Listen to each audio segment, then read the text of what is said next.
What's up, my beautiful, wonderful sports to the bone family? What's up? What's up? Welcome back, my viewers and subscribers. Another beautiful day, and we are here to reason. Gonna be talking a little bit, right? So I was on the Sportsmax website a few minutes ago, and I saw where the captain of the Barbados and West Indies women's cricket team, Hayley Matthews, she was saying that she had no idea that Deandra Dottin was planning to retire from international cricket. So we're going to talk a little bit about a few things that Hayley Matthews had to say on the matter. Plus we're going to talk a little bit about our T20 players, you know, the players that, the core players, the players that we expect to build the team around, and, you know, maybe discuss some strategies that CWI can probably do to try and keep the core players together, to make sure that, I mean, not to say that they won't be attracted to different leagues, to the franchise cricket, because you can't stop that based on the money. But we're going to talk a little bit about a few of the things that CWI can maybe do to try and keep the players, right? So yeah, remember now, peeps, if you have not yet subscribed, you know, you need to subscribe to the channel. You can't just come on every day and listen and go on. Like the video, man, and subscribe, and show some you know, some love, to the channel. All right. So yeah, I was reading an article on the Sportsmax website, and Hayley Matthews was actually saying that, you know, she had no idea, or there was no indication that Deandra Dottin was going to step away from the team.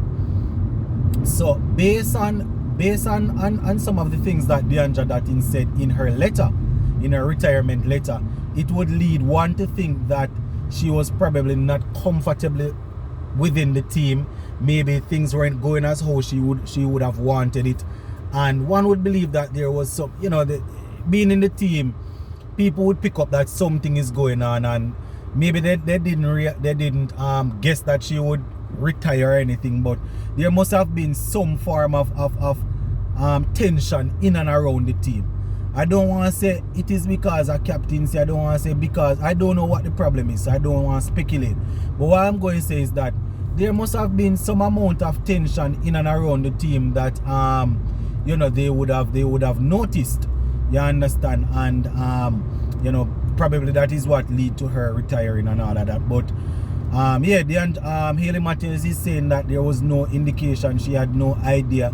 And she's over there, well, they are playing in the Commonwealth Games, as you know, both of them playing together. So when the news personnel reached out to Hayley Matthews, she was saying that, you know, she's not going to spend the time now to speak on that matter, as they are currently representing Barbados. You know, so they want to wait until they are finished to talk to her. You know, she gave a little bit of tribute, saying that, you know, Deandra Dottin is a wonderful player. She would have done a whole lot for West Indies cricket, and she's definitely going to try and speak to her and, you know, get some information as it relates to what they, you know, just to talk to her, because I don't think you can necessarily change her mind. She flooded out her heart in the thing there to say exactly what she was feeling. And you know, it's always good when you're able to talk what you're feeling, my peeps. So, you know, I don't know if they can convince her to come out of retirement or what, but, you know, the captain said that she, and I guess the team, wasn't aware that Deandra Dottin was going to retire. So let us see how that will work out, my peeps. So yeah, that is it where the Deandra Dottin story is concerned. So the next thing that I wanted to talk to you guys about is the West Indies cricket team, right? The T20 cricket team. And I was just thinking to myself, what are some of the things that CWI can do to make sure that they keep the core players together, right? Make sure that they keep them together in the sense that you know, they're available for majority of the international games that we will have to play. You understand? I know that there are going to be big offers coming from franchise teams, and West Indies, CWI cannot necessarily match up to that, or they can't make those same big offers, because we see that going right around the world. You know, different teams, England, Australia, all of these teams that you know, they can pay their cricketers way more than CWI is able to, and these players are still playing franchise cricket. So, you know, I was just wondering what are some of the things that we can do, CWI can do, to make sure that they keep the players in check.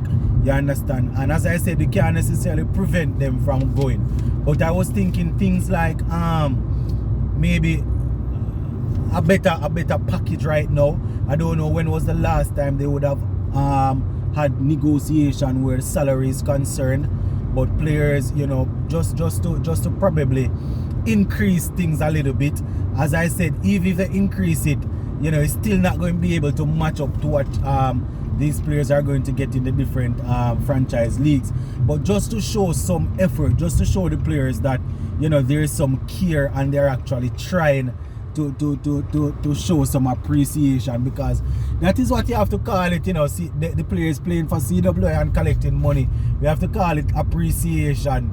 The players will feel appreciated based on, when I compare it to the money that they are making in some of these leagues. As I said, it's difficult to really compensate them, but you know, it would be good to see if CWI can probably, as I said, I don't know how long ago they would have addressed or adjust the salary package, but that is something that they can look to do. You know, people like Kyle Mayers, people like Nicholas Pooran, people like Hetmeyer, Alzari Joseph, Brandon King, these are players that once we would have come out of this series against India, once these players go on and do well in the CPL and hopefully do well in the World Cup, these are the players that quite a few franchise teams will be looking at.